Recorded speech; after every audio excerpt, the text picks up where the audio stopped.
우리는 길을 가다가 앞 사람이 함정에 빠지면 애돌아가는 법을 알고 있습니다.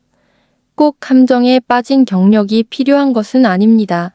동안 말기의 정치적 부패로 인해 조조는 유능한 신하가 될 수 없었고 이어진 천하의 대혼란은 그에게 새로운 선택을 강요했습니다. 난세에서 목숨만 간신히 보존할 것인가, 아니면 용기를 내어 나설 것인가, 만약 무언가를 이루고자 한다면 영웅이 될 것인가, 아니면 교활한 영웅이 될 것인가, 혹은 간사한 영웅이 될 것인가. 조조는 어떻게 해야 했으며 실제로는 어떻게 했을까요? 조조의 본래 포부는 치세에 유능한 신하가 되는 것이었으나 근한세 시대의 중앙 정권이 통제력을 상실하고 군벌들이 각지를 장악함에 따라 조조의 유능한 신하로서의 길은 분명히 막혀버렸습니다.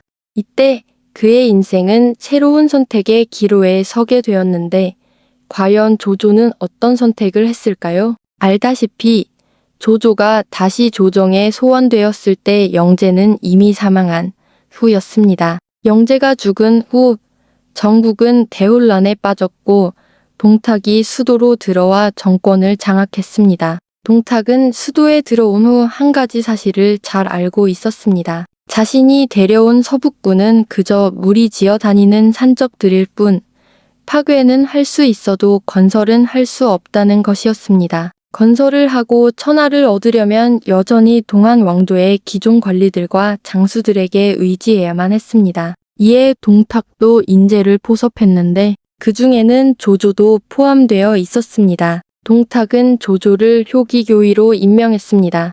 이때 조조의 정치적 성견지명과 예리함과 안목이 드러났습니다. 조조는 단번에 간파했습니다. 동탁을 따르는 결과는 오직 나라를 망치고 백성을 괴롭히며 자멸을 부르는 것뿐이라는 것을. 그래서 조조는 수도에서 탈출해 고향으로 돌아갈 준비를 했습니다. 조조는 진류에 이르렀는데 진류는 지금의 개봉신 암동 쪽에 위치하며 예로부터 군사적으로 요충지였던 곳입니다. 그는 이곳에서 발을 멈췄습니다. 왜냐하면 진류에 사는 위잘 아는 사람의 후원을 받았기 때문입니다. 이 위자는 아마도 집안이 매우 부유했던 것으로 보이며 조조에게 거액의 재물을 후원했습니다.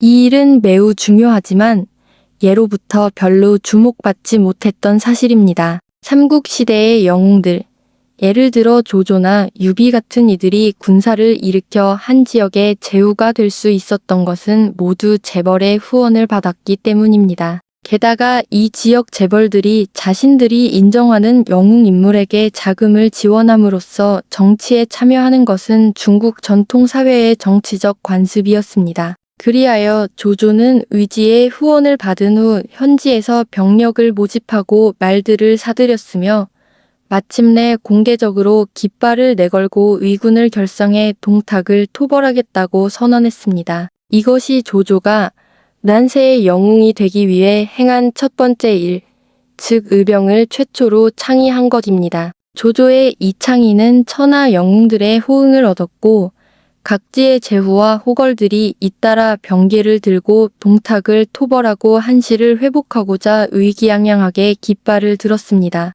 기원 190년, 후장군 원술, 기주목 한복, 예주자사 공주, 연주자사 유대, 한해태수 왕강, 발해태수 원소, 진류태수 장묘, 동군태수 교무, 산양태수 옹견, 제북상 보신이 동시에 병기를 일으켜 연합군을 구성하고 원소를 맹주로 추대했습니다.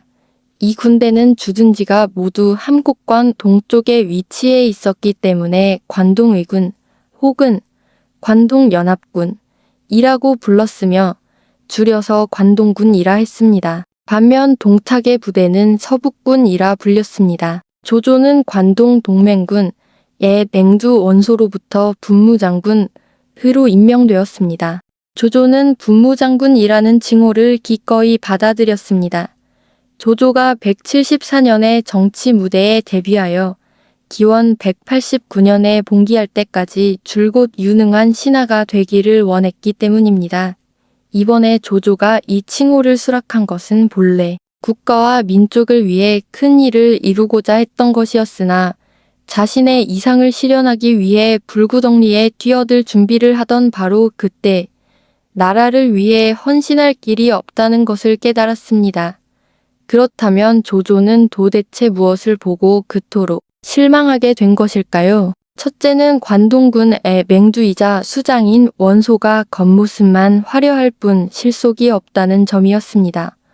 원소라는 인물이 맹주로 추대된 데에는 나름의 이유가 있었습니다. 첫째, 원소는 고귀한 가문의 출신으로 그의 가문은 내대 삼공이라 불렸습니다. 내대 삼공이란 무엇일까요? 바로 그의 가문에서 4대에 걸쳐 연속으로 삼공 직책을 맡았다는 뜻입니다.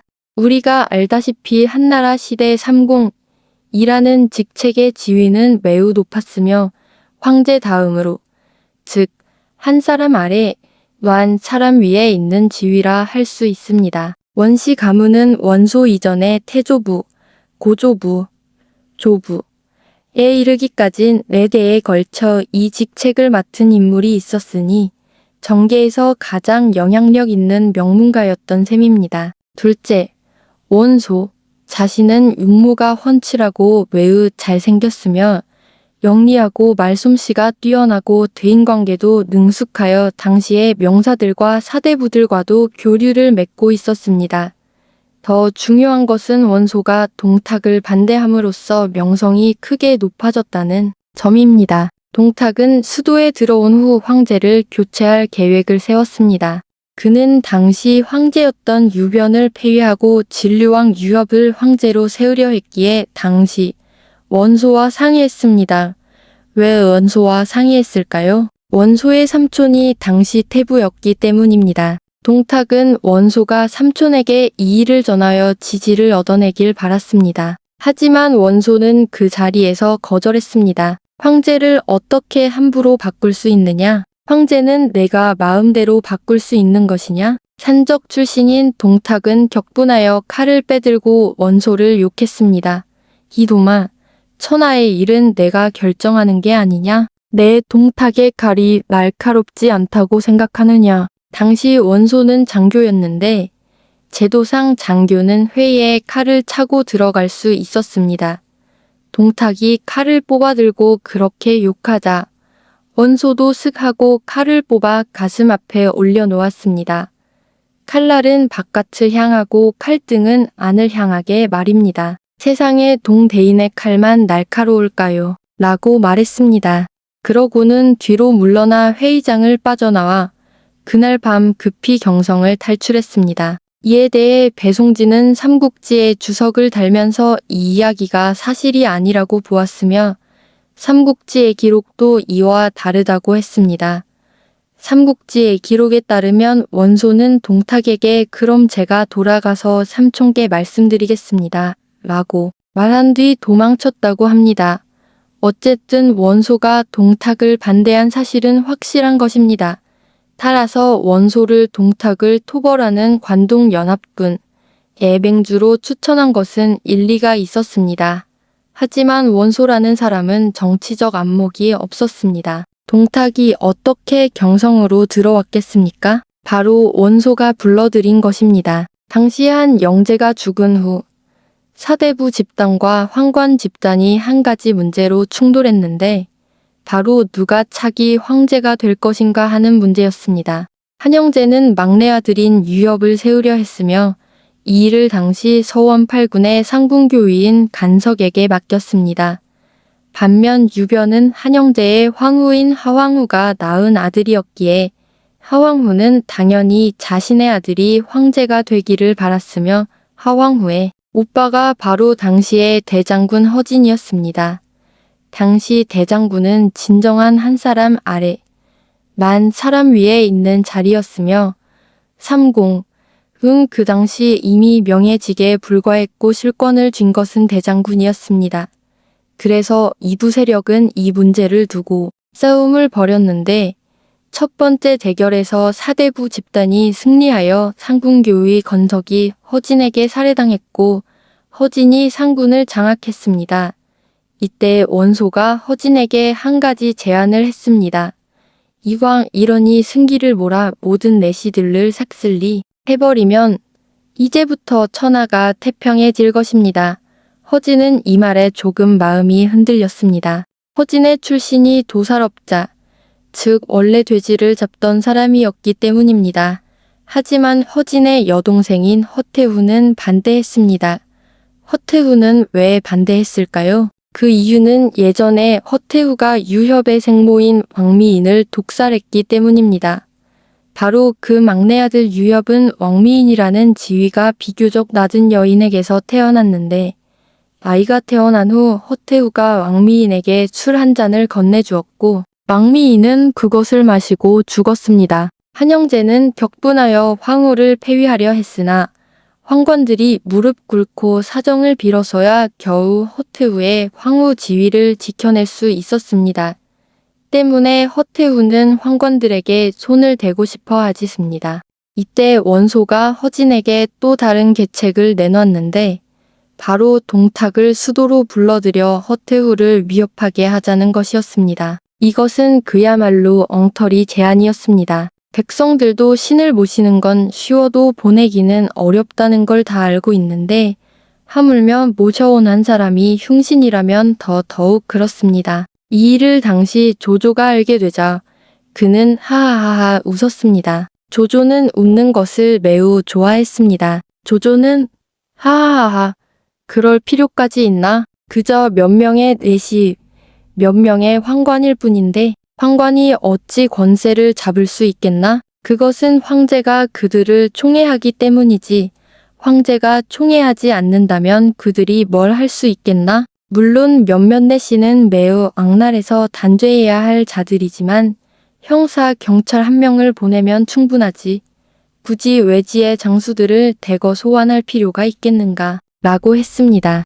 이 일만 봐도 조조와 원소 두 사람의 정치적 수준을 알 수 있었습니다. 조조의 관점은 아주 간단합니다. 닭을 잡는데 소 칼을 쓸 필요가 있겠는가? 입니다. 하물며 그 칼이 내 손에 있는 것도 아닌데 말입니다. 군대는 곧 병기이니 칼은 함부로 칼집에서 빼어서는 안 된다는 말입니다. 칼을 뽑으면 피를 보게 마련이고 닭을 잡을 일도 아닌데 소를 잡는 꼴이 된다는 뜻입니다.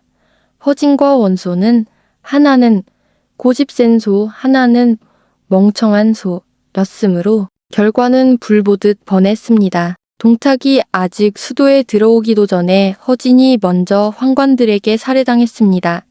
허진이 황관들에게 살해당한 후에야 원소가 군대를 이끌고 가서 황관들을 죽였습니다. 난장판이 된 뒤에야 비로소 동탁이라는 호랑이, 늑대가 나타나서 황관들을 죽이러 온 것입니다.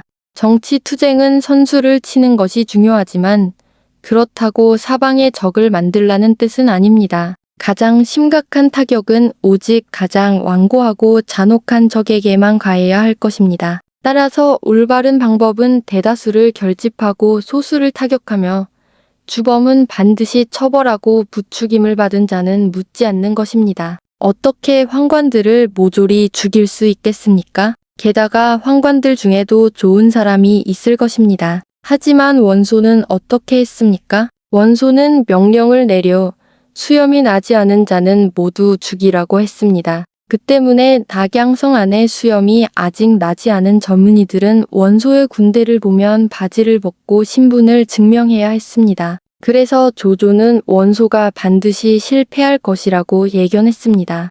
이 동맹군의 우두머리가 이런 사람인데 그를 지지하는 다른 사람들도 별로였습니다. 예를 들어 공주는 허풍쟁이였습니다. 사서에는 그를 죽은 사람도 살리고 살아있는 사람도 죽인다 고 기록하고 있습니다. 죽은 것도 살리고 산 것도 죽인다 라는 것은 무슨 뜻일까요? 죽은 것을 산 것이라고 하고 산 것을 죽은 것이라고 할 수 있다는 뜻입니다. 어쨌든 말솜씨는 뛰어나지만 아쉽게도 실력은 없었습니다. 또 예를 들어 제주목 한복은 그야말로 주대가 없는 인물이었습니다. 당시 교모가 한복에게 편지를 보내 조조 쪽에서 이미 의병을 일으켰으니 우리도 의병을 준비하여 모두 연합해 동탁을 토벌하자고 했습니다. 편지가 한부에게 전달되자 한복은 편지를 꺼내어 사람들에게 보여주며 물었습니다.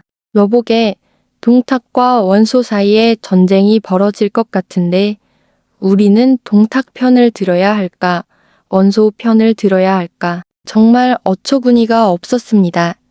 이때 그의 부하 중 한 명인 유자애라는 모사가 즉시 반박했습니다.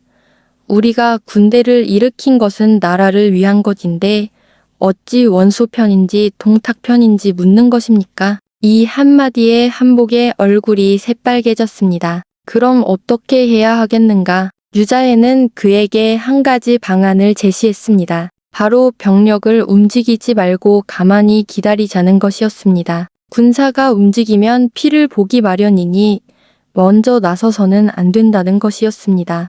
머리를 내민 새가 총에 맞는다.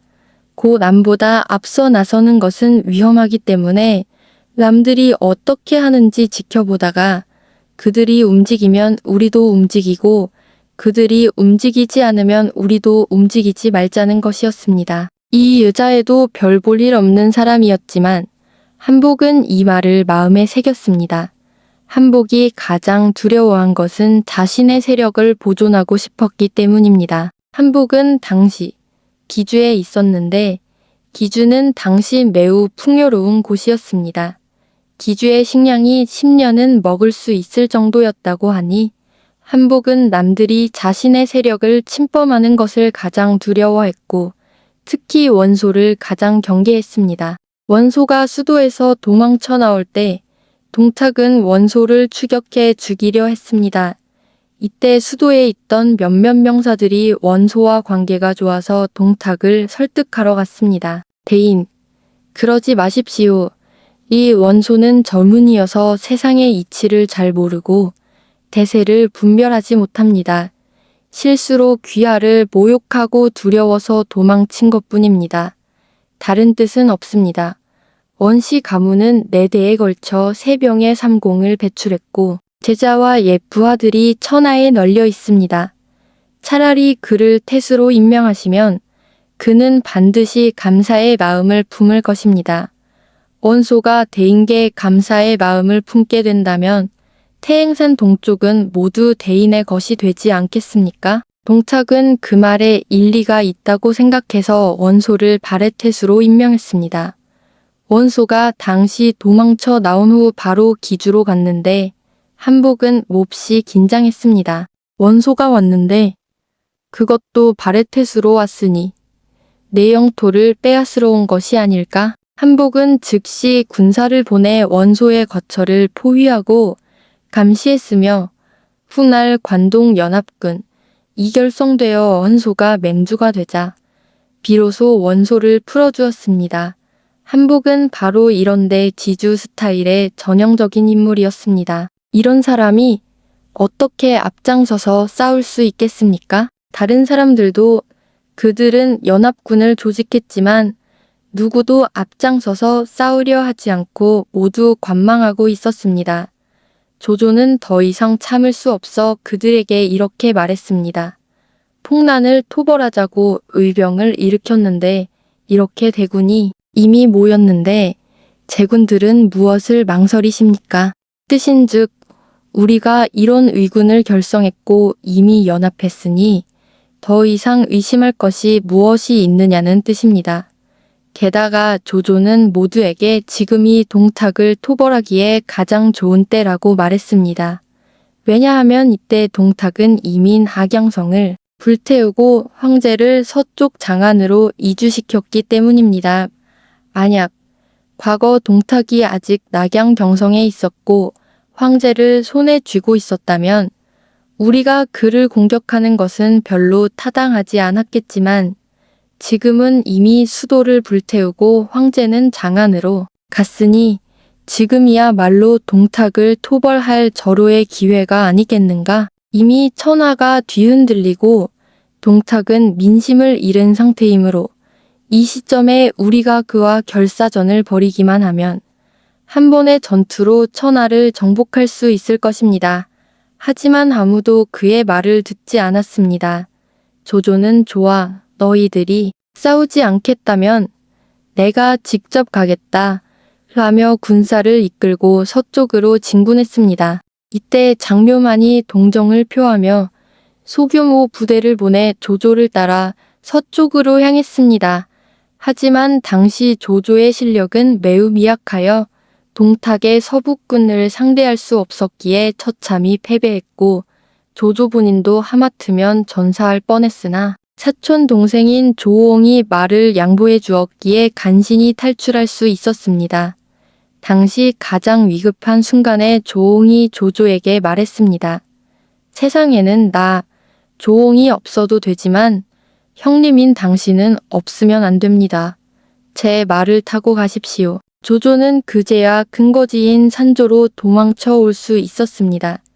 조조가 온몸에 먼지와 피를 뒤집어 쓴 채 산조 근거지로 돌아왔을 때 근거지 안에 각지 제후들이 무엇을 하고 있었을까요? 날마다 술을 마시고 연회를 벌이며 진군할 생각은 전혀 없었습니다. 즉, 하루 종일 파티를 열고 술판을 벌이며 게임을 하고 있었던 것입니다. 조조는 더 이상 참을 수 없어 국가와 민족이 이미 이 지경에 이르렀는데도 너희들은 여전히 매일 술만 마시고 있다며 분노했습니다. 조조는 비통한 심정으로 말했습니다. 지금 군대는 의를 위해 움직이는 것인데 망설이며 진군하지 않는다면 천하의 기대를 저버리는 것이니 감히 여러분을 대신해 부끄럽습니다. 그러나 여전히 아무도 그의 말을 듣지 않았고 조조는 다시 한번 나라를 위해 보답할 길이 없음을 절절히 느꼈습니다.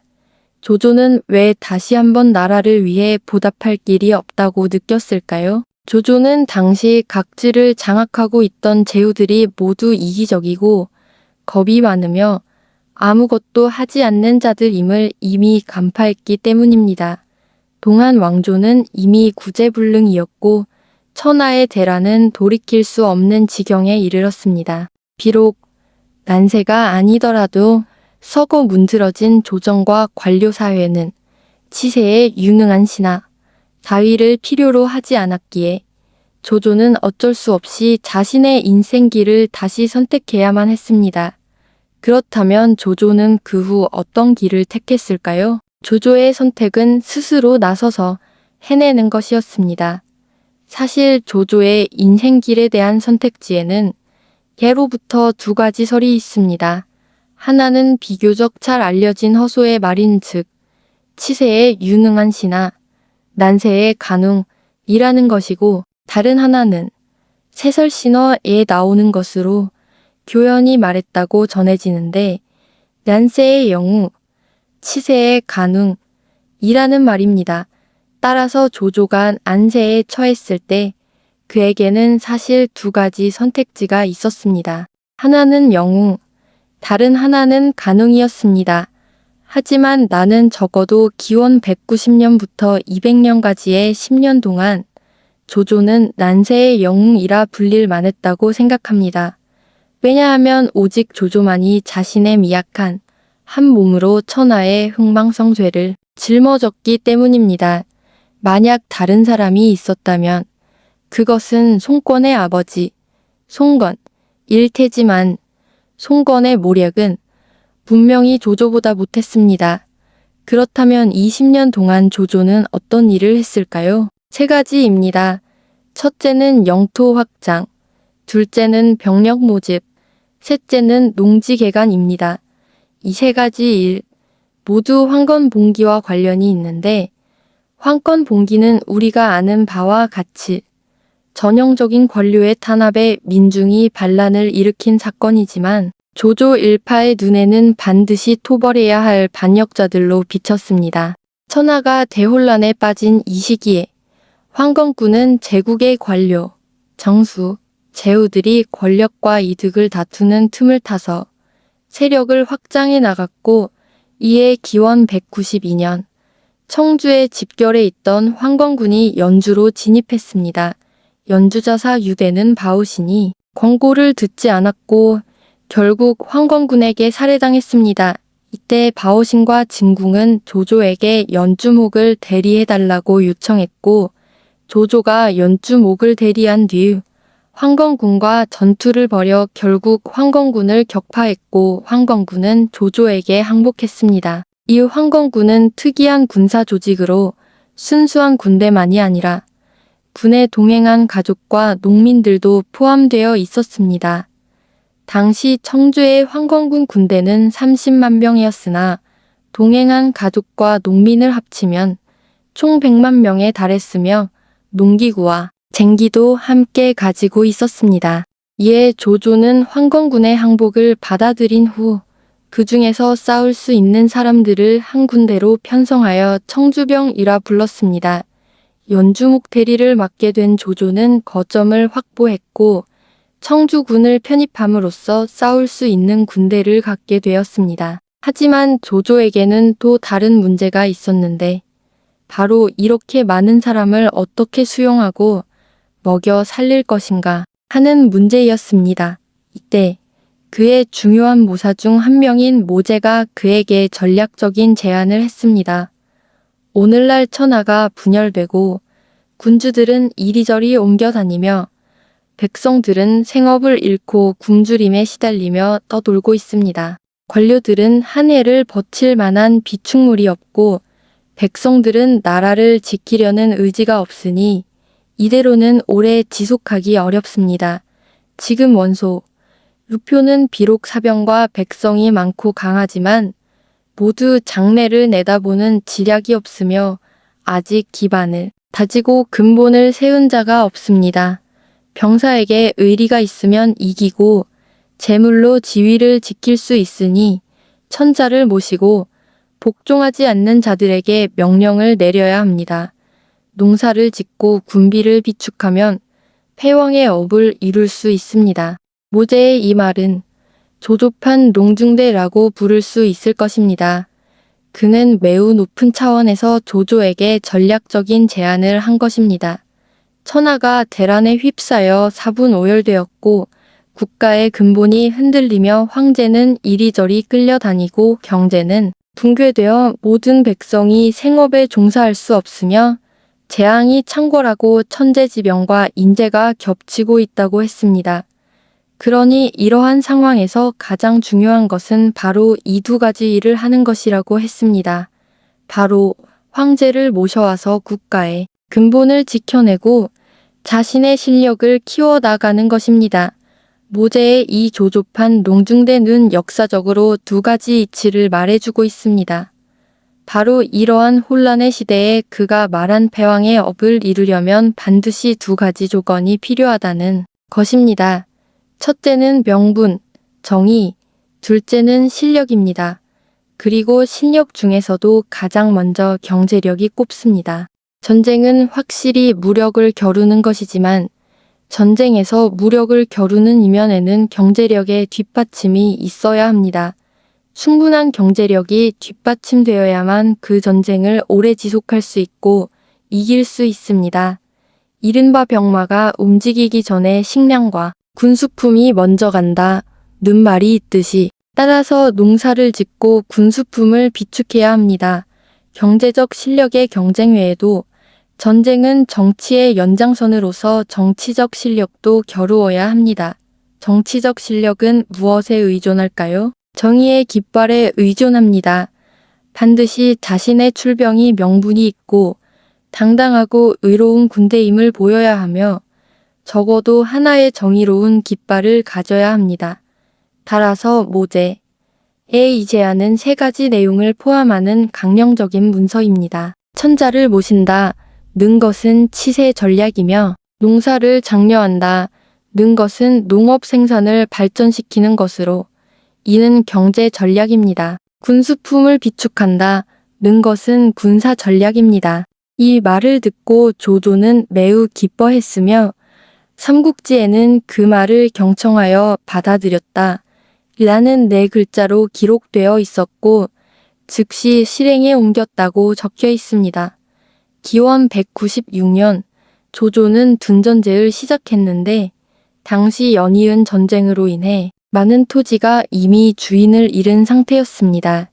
조조는 주인이 없는 토지는 국유로 편입하여 모두 자신의 지방정부 소유로 만들었으며 그런 다음 이 농지 중 일부는 자신의 군대와 황건군에서 투항한 병사들에게 맡겨 경작하게 했는데 이를 군둔이라 불렀습니다. 또 다른 일부는 당을 잃은 농민들과 유민들을 모집해 경작하게 했는데 이를 민둔이라 불렀습니다. 소와 농기구는 정부가 제공했고 군인과 농민들은 정부의 의무 10대 유경프로를 지대로 납부했는데 이를 둔전이라 했습니다. 둔이란 거주 방식의 군사화와 경작 방식의 집단화를 의미한 것입니다. 즉 조조는 고대의 생산건설 병단을 건설한 셈이며 조조의 군정부는 농장주가 되었습니다. 이는 매우 기발한 정책이자 매우 이득이 되는 거래였습니다. 첫째, 토지는 남들이 버리고 간 것이고 소와 농기구는 황건군에게서 압수한 것이므로 조조는 자본을 전혀 투입하지 않았으니 이른바 무본 사업이었습니다. 둘째, 50%에서 60%의 지대를 거둬들이는 것은 고수익입니다. 한나라 초기에 정해진 지대는 15분의 1이었고 나중에 가장 적게 거둬들였을 때는 심지어 30분의 1까지 떨어졌는데 지금은 2분의 1이 되었으니 폭리입니다. 하지만 병사와 농민 입장에서는 이제 밥을 먹을 수 있게 되었으니 예전처럼 굶주리는 것보다는 낫기 때문에 모두 기꺼이 받아들였습니다. 셋째, 둔전 제도는 거주 방식을 군사화하고 경작 방식을 집단화한 것으로 이는 군민 일체의 새로운 사회와 경전 일체의 새로운 군대를 건설한 것과 같았습니다. 이들은 평상시에는 일을 하고 급할 때는 싸울 수 있어서 군대와 생산자의 역할을 하니 일석이조가 아닐 수 없었습니다. 게다가 골치 아픈 유민 문제까지 해결했으니 일석이조가 아니라 일석다득이라 할 수 있었습니다. 둔전제는 조조가 참으로 신무원략을 갖춘 뛰어난 정치가임을 증명한 것입니다. 조조는 자신의 둔전령을 발표할 때 국가를 안정시키는 비결은 군대를 강하게 하고 식량을 충분히 확보하는 데 있다 라고 말했습니다. 즉, 어떻게 해야 천하를 평정할 수 있는가? 첫째는 군대를 강하게 하고 둘째는 식량을 충분히 확보하는 것이다. 군대가 강하지 않고 식량이 부족하다면 어떻게 천하를 얻을 수 있겠는가? 그러나 다른 제후들은 이러한 전략적 안목이 없었습니다. 훈알 휘서에는 다음과 같은 구절이 있습니다. 각군이 1년을 버틸 계획이 일제히 일어나 없으면 백성을 약탈하고 배부르면 남은 것을 버렸다. 산산조각 나고 흩어지며 싸우지도 않고 스스로 무너진 경우가 셀 수 없이 많았다.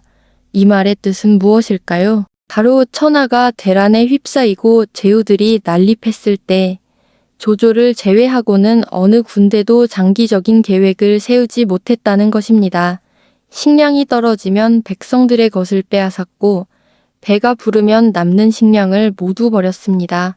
결국 어떻게 되었을까요? 결국 공격하지 않아도 저절로 무너졌습니다. 식량이 끊기면 전투력을 유지할 수 없기 때문입니다. 실제로 조조의 군대가 풍족하게 먹고 입을 때 원소의 군대는 하북에서 뽕나무 열매를 먹고 원술의 군대는 강남에서 조개를 먹었습니다. 뽕나무 열매나 조개를 먹을 수 없으면 사람을 먹었습니다.